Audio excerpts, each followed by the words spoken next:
Hello, everyone, and welcome to another episode of the Solve Network. My name is Shane, and along with Ben, my co-founder, we'd like to welcome you to the call. Today, we have a guest expert that I'm really excited to introduce named Lisa Bennett.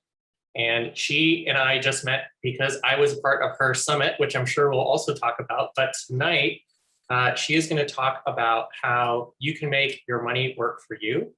And she is the founder of Workforce Millionaire. She's also a financial literary coach, and she helps people learn how to create passive income and retire on their own terms so they can live their dream life. So without further ado, I would like to hand it over to Lisa, who's going to give us a presentation and talk more about those things. Welcome to the show, Lisa Bennett. Thanks, Shane. It's good to talk to you again. So we get to actually talk about a money topic this time. We were talking about health and wellness last time we got together, and my niche is actually helping people to create passive income so they can retire on their own terms and live out those wonderful dreams you have of what's going to happen in the future. And there is actually a 5-step decision process for creating passive income in your life. So I'm going to cover step by step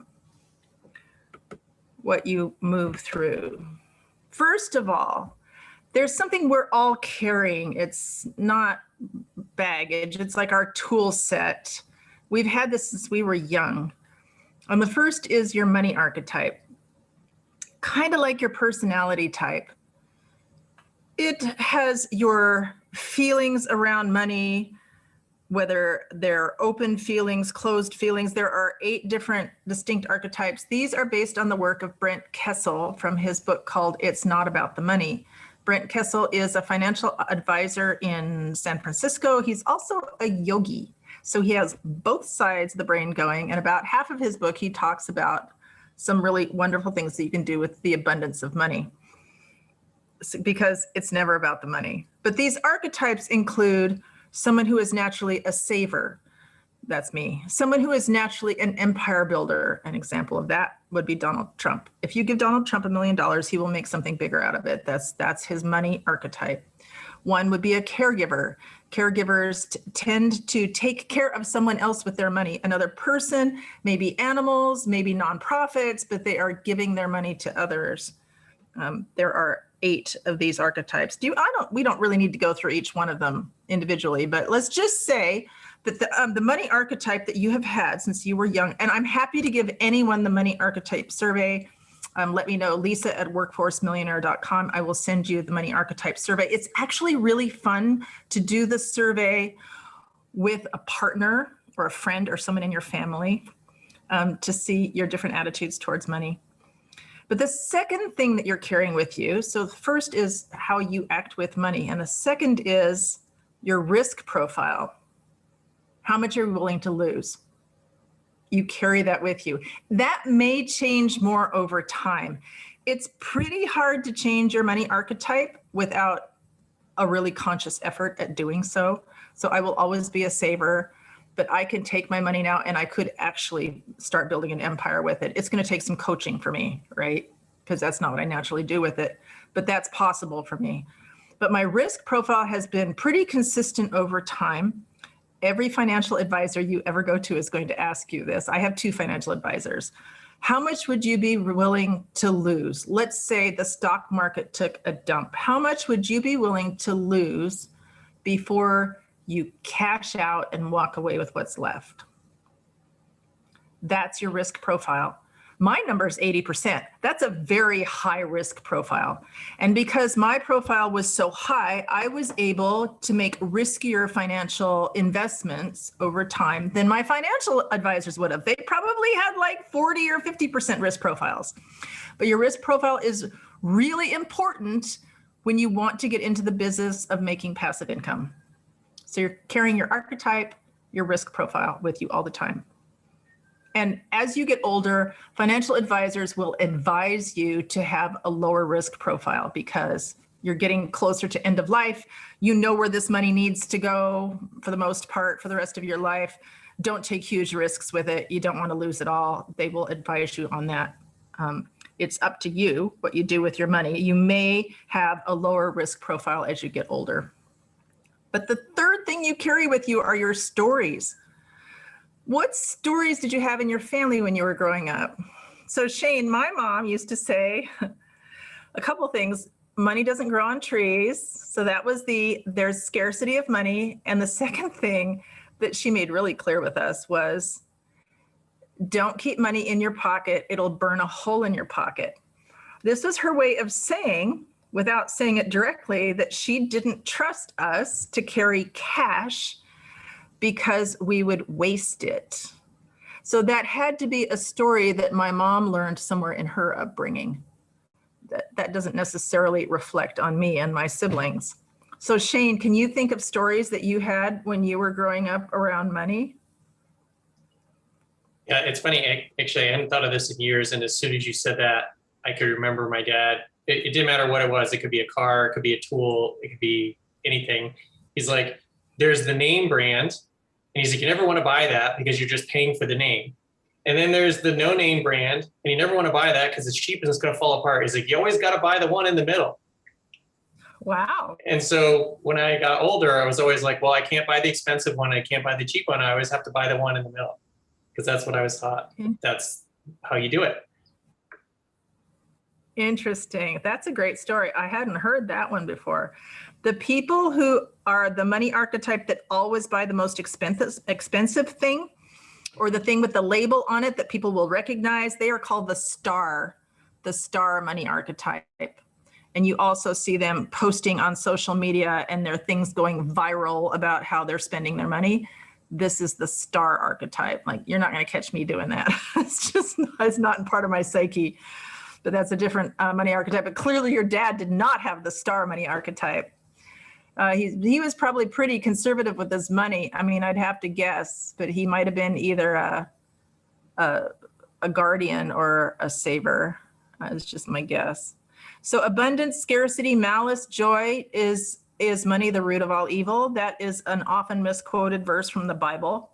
It is the love of money is the root of all evil is actually what's in the Bible. Is there joy behind? Some people, when I put on workshops, they have really joyous stories behind money and how wonderful the family got to do this or that together because there was enough money. And interestingly, some people have different money stories with a father than they have with a mother. The mother had a very different attitude toward money, and there might have even been strife in that story over, there are a lot of divorces caused over money, definitely. But to see if their money archetypes sort of work together, that's another good reason to take that money archetype survey, to find out if your money archetypes naturally work well together. So if you can imagine, if I was raised just incidentally we had very little money when I was growing up. My mom was very good at balancing what money she had. And she did it on the back of an envelope that a bill had come in every month. She wrote down all the money coming in and all the money going out. And then she tied it out at the bottom. So this is a cash flow statement in business. And one day I watched her do this and I was 12. It tied down to $5. There was $5 left at the end of all the bills for that month. And the risk manager in me was saying, but what if I need to go to the dentist? Yesterday, I went to the dentist with a shattered molar. I mean, dental things happen, right? What if a tire blows on the car? What if my little 12-year-old mind had all these what ifs, and it felt very insecure for me financially for us to live with a $5 buffer. And I decided then that I would become financially independent one day. I did not know what that meant. It was probably something that was said in a movie and I didn't know what it meant. But I knew that it had more air around it, around money, more space, right? Spaciousness, and not this scratchy feeling that it could all fall apart with only $5 left. My mom did an amazing job with the money she had. But clearly, if you've read Kawasaki's book on Rich Dad, Poor Dad, she was caught in the hamster wheel of earning money, spending it, and having nothing left over. That's not what I teach. So I teach people how to get out of the hamster wheel. So where do we begin? Let's say we know we want to leave the workforce early, and we know we want to make passive income. So let's just define that. Passive income, you are asleep and money comes into your account. That's pretty much what passive income is. So my top two ways of teaching passive income are through real estate and through the stock market. Those are tested and true and well-known and reliable ways of making passive income. It doesn't mean you're working a side job that is active income, that is taking a lot of your energy. It doesn't mean,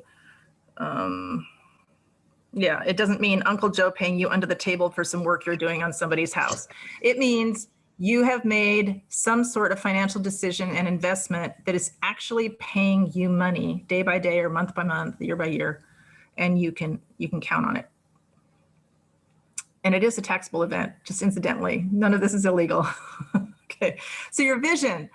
Let's say your vision is, I am a capable, confident investor. I meet a lot of people who say, I know nothing about the stock market.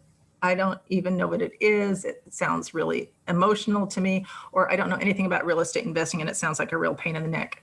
Okay, so that's just the I don't know. But if you want to become, you need a vision. You get to create your vision of what you're going to become. So let's say you want to become more literate about money in general, or you want to become a stock investor, or you want to become a real estate investor with passive income. So that's a vision. Or I have passive income of 20K a month. That's a vision. Well, you're going to need to budget. So the first step, it feels like this is obvious, but the first step in creating the passive income, regardless of what stream it is to create a budget. What you have are expenses and you have income right now. And if your expenses are all the way up to your income, to carve out a piece for the passive income, the vision that you have, you're either going to have to pull it out of your existing budget or you're going to have more income coming in. It's kind of like losing weight. It's calories and it's energy, calories and energy. So you're going to have expenses and you are going to need income. So what I did for the first stock market investing I did, that was just, I called it for fun. I called it like fun money. I took a percentage, a very small percentage, maybe 2% of my income, and stuck it into a little brokerage account every month. And then I started learning about stock market investing, but I had to have that money to play with. And I started taking the advice of a really well-known mentor in stock market investing and putting little bundles of stock into that stock brokerage account and watching it grow. It's that simple. I began doing that when my son was a baby. He's 20 years old now. So that's how I started with the stock market. Secondly is choose a model. So we can choose the stock market model or we could choose the real estate investing model. Do you have any preference on this, Shane? Does it matter to your audience whether we talk about stock or real estate? It doesn't matter to me. We've had people that have expressed interest in both. So if you have either more information on one or the other, or one that you're more interested in personally, I would say just go with that. Okay. So this model is going to fit either one. So let's say real estate investing. There are single family homes. There are multifamily homes, duplexes, triplexes, fourplexes. And then you get into what's considered a different kind of investment when you have a home that fits more than 4 families. So let's say you decide you want to start real estate investing, and there's also commercial real estate. Decide where you're going to start. Most people are most comfortable starting with single family dwellings because that's what they know. Easy to find and easy to figure out how to finance. You don't need special financing for it. So let's say, because you're familiar with single family dwellings, you would like to start there. That's your model. I'm going to buy a single family dwelling and it's going to be a real estate investment. I'm not going to live there. You could also buy a duplex and say, I'm going to live in half of the duplex, and then my renters in the other half are going to end up paying my mortgage payment.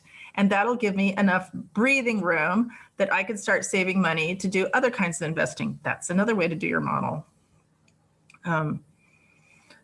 There is a model where you do all the work. So you know that you have to choose the location, what city, what state, what country. I have not invested in other countries. I'm only invested in the US. So what state would you like to invest in? What city would you like to invest in? What are the decision points behind all of that? How large a house would you like to invest in?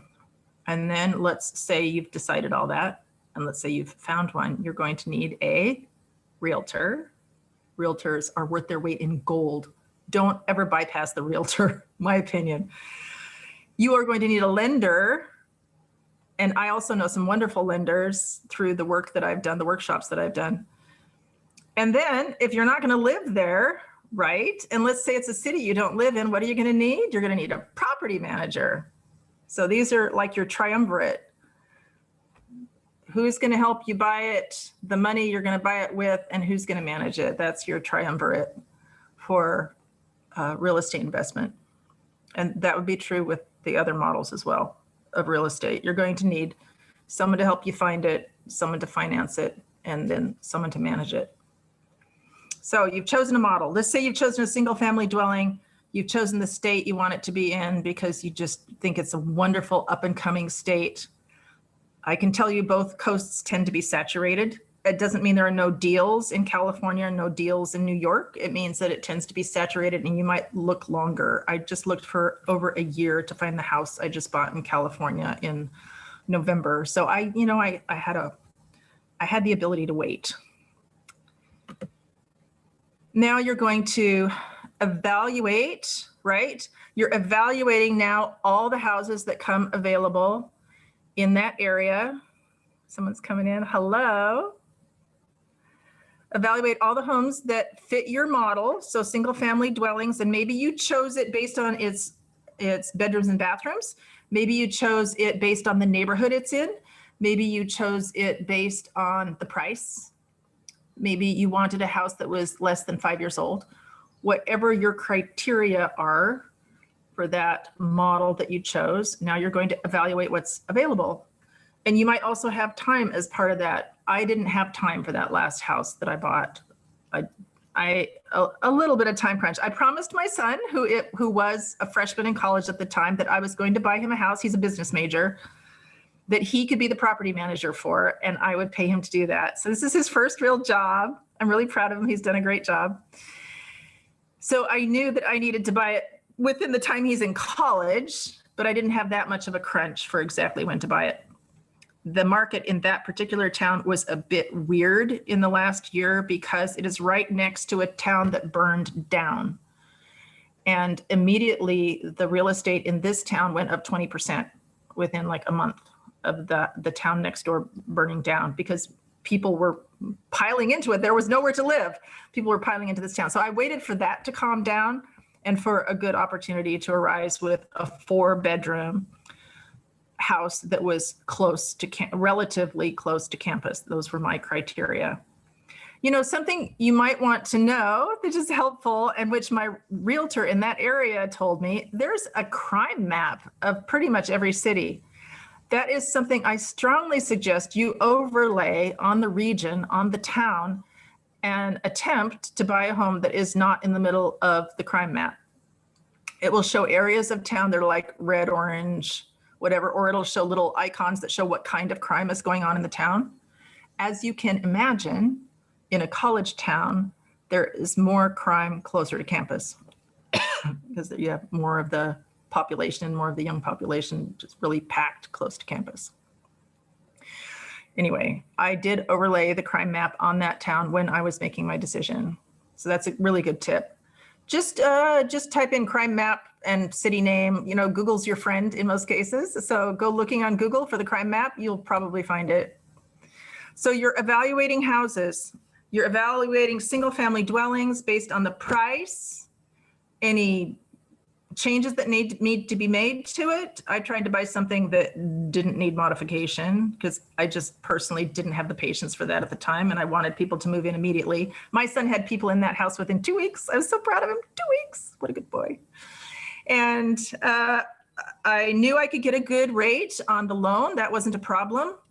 And I knew that it's a town. I had already evaluated what rentals were making in the town, and my realtor was happy to tell me what rentals were making in the town. So I knew what the income would be. I knew what my cash flow would be from that. And just as a side note, when you're in real estate, there's a lot more numbers involved than just your cash flow. If we were just talking about the stock market, we would talk about how the stock is appreciating over time and any dividends. That's pretty straightforward, right? That math is pretty straightforward. The difference between what you buy it at and what you sell it at and the dividends, those are how you make money in the stock market. But housing is different, especially in the US. Did you know that not every country in the world is going to give you a 30-year fixed rate loan to buy a house? Did you know that? Did you know we're really special in that regard? It is an amazing bonus in the United States that we're still able to do that. So you have depreciation on the house going over 27 and a half years when you buy a rental home. You have appreciation of the value of the home, right? You are building equity. You have some tax benefits based on the fact that you are paying mortgage interest. Let's see, you are making income. You are writing off improvements you make on the house to the cost of the house. There's all sorts of numbers. I give this all to my tax accountant and she does it for me. I honestly don't do those numbers, but it is a real benefit in the United States to be in the real estate market. If I could just make a blanket statement that way, it really is. We're blessed here with the way our laws are set up to be in real estate investing. So you've evaluated houses, you've evaluated single family dwellings, you've looked at so many houses. I did them all on WhatsApp with my realtor. I was the first client he ever did walkthroughs with WhatsApp because we were in lockdown part of that time. So he walked through homes with me. And he does it all the time now, but he walked through homes with me. He was walking through the house, showing me, and he would give me the details on the house. The guy is a genius. He used to be in the construction industry. He knew he could look at a roof and tell me when it needs to be replaced. He was gold. So you've evaluated homes. I asked for his opinion. Gabe, would you buy this house? Gabe, would you make any improvements? Gabe, is this the highest priced house in this neighborhood? What's your opinion? And he didn't give me his opinions if I asked him. So they're not in the business of giving you their opinions on the houses, but if you ask them, they have opinions. So you've evaluated all these homes now, and let's say you pick one. So you buy it. So there is the escrow process when it comes to homes. Of course, that doesn't exist in the stock market. So in the stock market, I strongly suggest that you buy stock long. That means you're buying it with cash. You own the shares of stock. You're not doing puts and calls and stock options and all that stuff. You're buying long and you're holding. So, but with the house, you're going to buy it. There's going to be an escrow process. There are a lot of people running around California right now buying homes with cash. I don't know if it's that way where you are, Shane, but there's a huge influx of people from other countries that are buying homes with cash.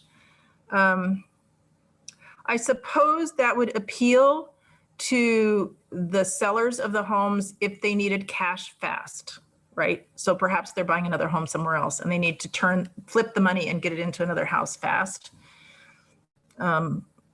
Personally, that wouldn't appeal to me. If someone says, oh, I want to buy your home and I have a cash offer, like, I don't care about your cash offer. I just care about the price on the house and the people in the neighborhood. I actually care about the people in my neighborhoods. So I like to make sure I get people in the homes that are going to, that care. And you can't discriminate. There's no discrimination in buying and selling homes, but Just because someone offers you cash, and I'm not suggesting that you're going to offer cash. If you're just getting into the real estate market, you're not going to be offering an all cash buy of a house. That's not even recommended. But if someone offers you or someone outbids you on a house because they have an all cash offer, nothing you can do about it. It's nothing. So you just go on to the next house. I got outbid on 3 houses before I got that one in my son's college town, and I just had to choke it down. Once I couldn't even understand why they had not taken my offer. So it is what it is. It's almost like a little game. So you just figure out if you won that move. So you buy the house, and now you have a month of leeway after you go through escrow. You have a month, essentially you've paid for the first month of your mortgage to get some people in the house. So I suggest you find your property manager before escrow closes, if you can do that, and say, hey, I'm in escrow. I'm looking for good property managers in the area. Ask your realtor. It's not like realtors don't know stuff. Ask your realtor what they suggest for property managers and start talking to them. I've posted on my blog, I posted an article about my decision process around property managers. I got really lucky with a house I bought in Wisconsin. I had been recommended by the realtor to this one company, and I called them, left them messages, told them the number to call me on. They called me on the wrong number. Finally, I get hold of them. They said, oh yeah, we've been so busy. And then they started describing their business to me, right? And they told me, yeah, we have 5 accountants. Yeah, we have a whole staff of accountants and, blah, blah, blah. And I thought, really? So what's the story here? So what they're really telling me is we care a lot about the money transactions in this business, and we aren't getting back to prospective customers rapidly, and we aren't paying attention when you're letting us know what your phone number is. And so it felt to me that their vibe was more around business than around taking care of a home that has people in it. Then I called randomly a small property manager who was in that town. He answered the phone himself. Hi, and I told him where the house was. He goes, oh yeah, I know where that is. I know exactly where that is. He said, I have another house on that street that I'm managing. He said, yeah, the first thing I would do is I'd make sure that the grass got cut one more time before the snow comes. And I do the snow plowing myself to try to save the homeowners some money. And I do a lot of the little fix-its around the homes. And yeah, I'm sure you have people in there who are like in graduate school. So it's like the guy understood, right? He got the picture. I said, yeah, you're hired. I said, well, wait, can you give me the report at the end of the year that I give my tax accountant? And he's, yeah, of course. And he does.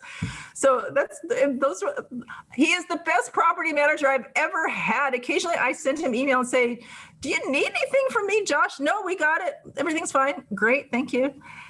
That one's been the least headache for me of any of the properties I've ever bought. So definitely call around. Don't just go by the referral of your realtor to find a property manager, but definitely call that one and then call around, and because you might not know anyone in that town, right? You might have picked this town randomly because it's a really good town to invest in. So call around and get the vibe for the property managers. Remember, it's not the words, it's the music. So listen to the music and what they're telling you and get a good one, because you want to be in relationship with this person.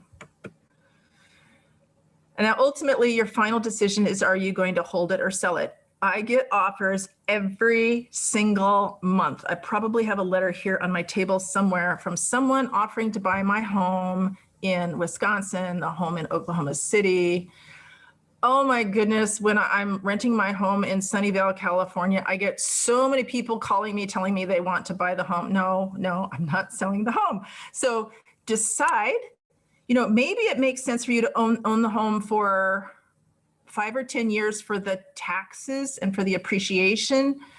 And then you actually want to sell it and you're going to like upgrade to a larger house or something like that. So that was part of your vision and your intention. My vision was just to diversify my portfolio into real estate and hold it. So my intention is to hold it. As far as I know, my kids will inherit all the properties unless I give it away to a nonprofit or something. But so my intention is to hold, and my intention in the stock market, unless the company starts to choke, is to hold. And in that way, your property is appreciating, your mortgage is decreasing, you are writing off the initial investment over 27 and a half years, and you are taking the money that you're using to improve the house in any way and writing it against the house that comes out on your taxes. So there's great benefits and plus you get some cash flow. Great benefits to owning real estate in the United States.